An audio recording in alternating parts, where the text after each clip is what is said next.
안녕하세요. CKN입니다. 지난해에도 명경기를 만들어냈던 상파울루 그랑프리. 올해 역시 그에 못지않은, 아니 어쩌면 그 이상으로 짜릿한 레이스가 펼쳐졌습니다. 아직 풀 레이스 영상을 보지 않으셨다면 지금 제 영상을 잠시 멈추고 풀 영상을 먼저 시청하신 뒤 다시 돌아오시길 강력히 추천드립니다. 그럼 지금부터 F1 2025 시즌 21라운드 상파울루 그랑프리 리뷰 영상 시작하겠습니다. 정말 믿기 힘든 일이 벌어졌습니다. 이번 상파울루 그랑프리 퀄리파잉은 단순한 순위 경쟁이 아니었습니다. F1 팬이라면 누구나 입을 다물지 못할 그야말로 충격적인 결과가 나온 세션이었죠. 무엇보다도 아무도 예상하지 못했던 베르스타펜의 몰락이었습니다. 이건 단순히 운이 나빴던 하루가 아니라 2025 시즌 챔피언십의 흐름 자체를 뒤흔드는 대사건이었죠. 반면 최근 최고의 컨디션을 보이고 있는 노리스는 1분 09초 511의 랩타임으로 폴 포지션을 차지했습니다. 이번 주말 내내 완벽한 모습을 보여줬는데요. 스프린트 레이스에서 우승을 거둔 데 이어 퀄리파잉에서도 폴 포지션을 가져가며 챔피언십 리더다운 면모를 다시 한번 증명했습니다. 노리스는 첫 번째 플라잉 랩에서 휠락이 걸리며 Q3 초반에는 최하위 기록에 머물렀습니다. 하지만 평소 같으면 흔들릴 만한 상황에서도 놀라울 만큼 침착한 모습을 보인 노리스는 두 번째 플라잉 랩에서 완벽한 주행을 펼친 끝에 0.174초 차이로 메르세데스의 안토넬리를 제치고 폴 포지션을 확정지었습니다. 2위는 메르세데스의 안토넬리가 차지하였는데요. 스프린트에 이어 퀄리파잉에서도 프론트 로우를 확보하며 신인답지 않은 놀라운 일관성을 보여줬습니다. 3위는 페라리의 르클레르가, 그리고 4위는 맥라렌의 피아스트리가 차지하면서 레이스 시작부터 치열한 선두권 접전이 예상되는 퀄리파잉 결과였습니다. 이번 퀄리파잉에서 가장 큰 충격은 베르스타펜의 Q1 탈락이었습니다. 단순한 실수나 전략 미스가 아니라 순수 속도로 인한 탈락이라는 것이 더 충격적이었죠. 베르스타펜은 세션 내내 차를 제어하기 어려워했고 팀 라디오로 차가 엉망이고 그립이 전혀 없이 미끄러지기만 한다는 메시지로 퀄리파잉에서의 절망적인 상황을 표현하였습니다. 레드불 두 대의 차량이 모두 Q1에서 탈락한 건 2006년 이후 처음이라고 하는데요. 아이러니하게도 주니어 팀인 레이싱불스의 하자르와 로슨이 각각 5위와 7위를 차지하며 오히려 본가보다 빠른 결과를 만들어냈습니다. 하스의 올리버 베어만은 지난 싱가포르 그랑프리부터 무려 4연속 Q3에 진출하며 꾸준한 상승세를 이어가고 있는데요. 이번에도 Q1과 Q2에서 매우 인상적인 퍼포먼스를 보여줬기에 Q3에서는 혹시 더 높은 그리드를 노려볼 수 있지 않을까 하는 기대감도 있었죠. 하지만 약간은 아쉽게도 8위의 기록으로 퀄리파잉을 마쳤습니다. 한편 탑10 안에 이름을 올린 드라이버 중에 알핀의 가슬리가 눈에 띄는데요. 정말 오랜만에 Q3에 진출한 가슬리는 9위를 기록하며 본 레이스에서 오랜만에 포인트 피니시를 노려볼 수 있는 희망을 남겼습니다. 이번 레이스 정말 역대급 재미를 안겨준 경기였습니다. 스타트만 보고 자야지 하셨던 분들도 아마 끝까지 눈을 뗄 수 없었을 것 같은데요. 혹시 아직 레이스를 보지 않고 이 영상을 보고 계신 분들이 있다면 지금이라도 잠깐 영상을 멈추시고 풀 레이스 영상을 먼저 보시길 강력히 추천드립니다. 그만큼 오늘 레이스는 결과를 아는 순간 그 긴장감과 감동이 반감될 정도로 드라마틱했습니다. 2025년 상파울루 그랑프리는 노리스의 우승으로 막을 내렸습니다. 폴 포지션에서 출발한 노리스는 레이스를 완벽하게 컨트롤하며 우승을 차지했고 메르세데스의 키미 안토넬리가 커리어 베스트인 2위로 체커드 플래그를 받았습니다. 그리고 3위는 놀라지 마세요. 피트레인에서 시작한 베르스타펜이 미친 듯한 추월쇼를 펼치며 포디엄의 한 자리를 차지했죠. 예상대로 레이스는 첫 랩부터 치열했는데요. 미디엄 타이어로 출발한 노리스가 소프트 타이어로 출발한 안토넬리를 깔끔하게 막으며 리드를 지켜냈고 안토넬리와 르클레르 그리고 피아스트리가 그 뒤를 따랐습니다. 그러나 첫 랩 중반 보르톨레토가 스트롤과의 접촉 끝에 벽으로 날아가며 레이스가 끝나버렸습니다. 세이프티카가 즉시 투입됐고 그의 첫 호분 그랑프리는 단 한 랩 만에 막을 내렸습니다. 트랙 정리 후 세이프티카가 빠져나가고 레이스가 재개되자 더 큰 사고가 터졌습니다. 노리스는 여유롭게 리드를 지켰지만 안토넬리의 늦은 리액션으로 피아스트리와 르클레르가 동시에 달려들었습니다. 피아스트리는 안토넬리의 인사이드로 파고들며 흔히 다이브밤이라고 불리는 것을 시도했지만 프론트 타이어가 잠기면서 안토넬리와 접촉, 그 충격으로 밀려난 안토넬리가 르클레르의 차를 들이받았습니다. 이 사고의 원인이 된 피아스트리는 10초의 페널티를 받았고 결국 르클레르는 서스펜션 손상으로 리타이어 그리고 버추얼 세이프티카가 다시 나왔습니다. 하지만 이 버추얼 세이프티카 선언, 여기서부터 베르스타펜의 전설적인 레이스가 시작되는데요. 베르스타펜은 퀄리파잉 Q1 탈락이라는 충격적인 결과 이후 새 파워 유닛과 대대적인 세팅 변경을 위해 피트레인 스타트를 선택했습니다. 하드 타이어로 시작한 베르스타펜은 초반 몇 년 만에 13위까지 올라왔지만 데브리로 인한 타이어 펑처가 발생해 버추얼 세이프티카가 선언이 되었을 때 다시 피트에 들어가야 했습니다. 미디엄 타이어로 교체한 후 베르스타펜은 환상적인 추월쇼를 펼쳤습니다. 레이스 막판에는 소프트 타이어로 교체를 하며 승부수를 던진 베르스타펜은 러셀을 제치고 4위에서 3위로 올라섰으며 안토넬리와 0.362초 차이로 아쉽게 2위를 놓쳤습니다. 다시 레이스로 돌아와서 버추얼 세이프티카 이후 시청자들이 정말 눈을 뗄 수 없는 추월 장면들이 레이스 내내 계속되었습니다. 선두권 드라이버들 역시 그들만의 피트스탑 전략을 실수 없이 가져갔는데요. 노리스는 30렙의 첫 피트스탑으로 소프트 타이어를 장착하며 투스탑 전략을 가져갔고 피아스트리는 페널티를 소화하기 위해 첫 스틴트를 길게 가져가는 전략을 택했습니다. 메르세데스의 안토넬리와 러셀이 다른 타이어 전략을 가져갔지만 결국 두 드라이버 모두 투스탑 전략으로 후반부에 안정적인 레이스를 펼쳤습니다. 레이스 막판까지 선두권 및 중위권에서 치열한 순위 다툼이 계속된 상파울루 그랑프리는 노리스가 안토넬리보다 약 10초 정도 앞서 여유롭게 우승을 하며 시즌 7승 그리고 2경기 연속 폴2윈을 달성했습니다. 베르스타펜의 집요한 막판 공격을 막아낸 안토넬리가 루키 시즌 최고 성적을 거두며 2위를 차지하였고 피트레인에서 출발한 베르스타펜은 안토넬리의 불과 0.362초 차이로 3위에 올랐습니다. 이로써 포디엄에 오른 모든 드라이버가 서로 각자만의 이유로 해피한 상황이 되었습니다. 러셀은 4위, 피아스트리는 페널티로 인해 5위에 머물렀습니다. 하스의 베어만은 6위를 차지하며 강력한 퍼포먼스를 보여줬고 레이싱불스는 로슨이 7위, 하자르가 8위로 더블 포인트 피니쉬를 달성했습니다. 흥미롭게도 파이널 랩에서 하자르가 로슨을 1번 코너에서 추월을 하려다가 접촉했지만 두 차량 모두 무사히 피니쉬 라인을 통과했습니다. 자우버의 튉켄버그가 9위, 그리고 알핀의 가슬리가 10위로 레이스를 마치며 나란히 포인트 피니쉬를 기록했습니다. 특히 가슬리는 올 시즌 알핀이 획득한 22점 전부를 혼자 만들어내며 말 그대로 팀을 혼자 떠받치고 있는 상황입니다.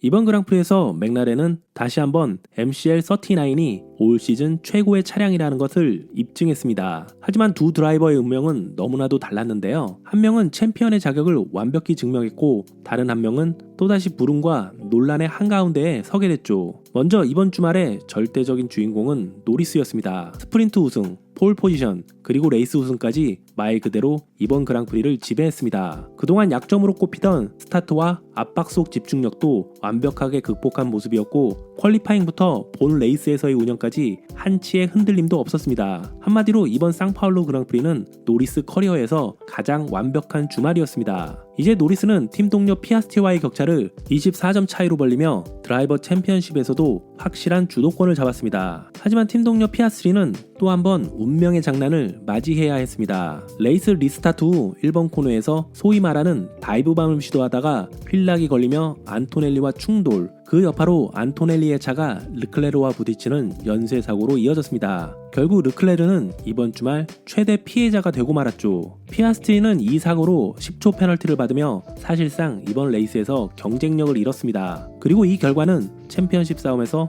그의 상승세를 완전히 꺾어놓은 셈이 됐습니다. 제가 이전 피아스트리의 반등 가능성에 대한 영상에서도 말씀드렸듯이 피아스트리는 이번 상파울루에서 반드시 반등이 필요했는데요. 하지만 이번에도 기대했던 반등은 이루어지지 않았고 이 상파울루 그랑프리는 올 시즌 챔피언십의 흐름을 바꾼 결정적 분수령으로 남게 됐습니다. 물론 24점 차이는 산술적으로 극복 가능한 격차입니다. 하지만 지금의 피아스트리 컨디션과 경기 흐름을 봤을 때 현실적으로는 그 가능성이 점점 낮아지고 있는 게 사실입니다.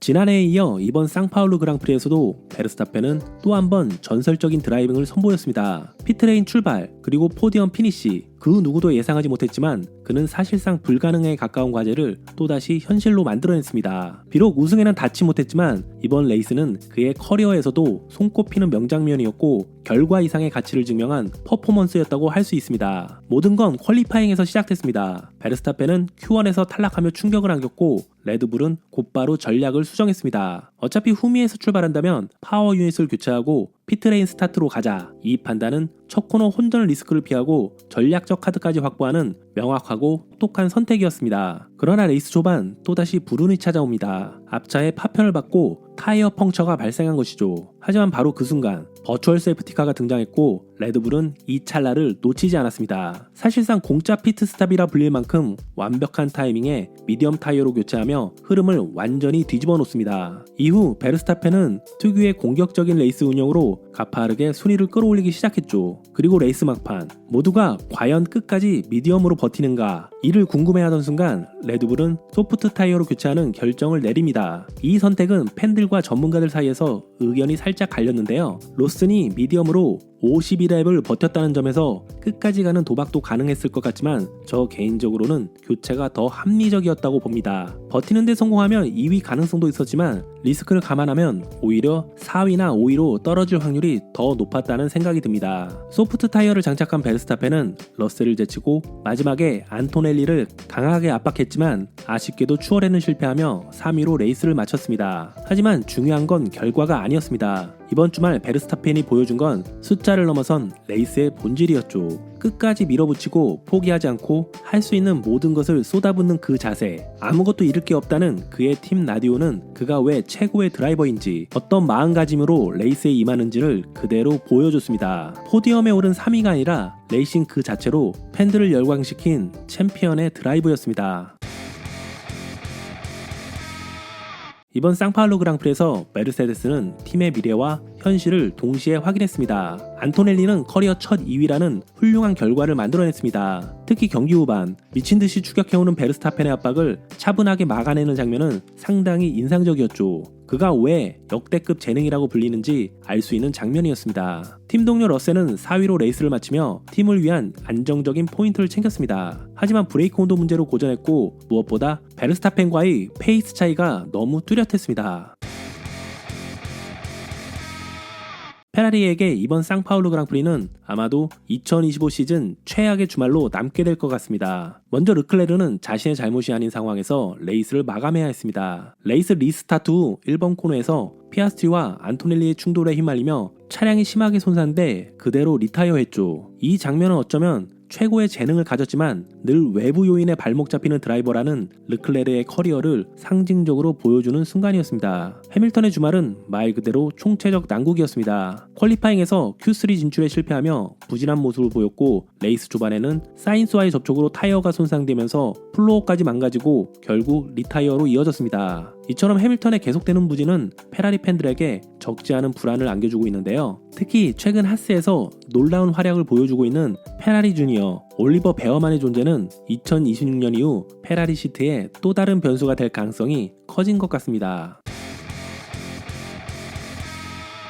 이번 상파울루 그랑프리는 단순히 드라이버의 실력 경쟁을 넘어 타이어라는 단 하나의 변수가 어떻게 모든 팀의 계획을 무너뜨리고 레이스 전체의 판도를 뒤흔드는지를 보여준 완벽한 사례였습니다. 피렐리의 예측은 완전히 빗나갔고 각 팀은 혼돈 속에서 실시간으로 전략을 수정해야만 했죠. 레이스 전 피렐리는 소프트 미디어 원스톱 전략이 가장 이상적인 시나리오가 될 것이라고 예상했습니다. 하지만 막상 레이스가 시작되자 대부분의 상위권 팀들이 준비해왔던 전략을 전면 수정해야 했고 이 한 가지 변수가 그랑프리를 예측 불가능한 전쟁터로 만들어버렸습니다. 이 혼돈 속에서 운과 실력 두 요소가 드라이버들의 운명을 갈랐습니다. 먼저 베르스타펜은 타이어 펑처라는 불운을 겪었지만 절묘한 타이밍에 버추얼 세이프티카가 선언되며 사실상 공짜 피트스탑으로 최악의 하드 타이어를 버리고 최적의 미디엄 타이어로 교체할 수 있었죠. 아이러니하게도 불운이 오히려 그에게 가장 완벽한 전략적 우위를 안겨준 셈이었습니다. 그리고 또 한 명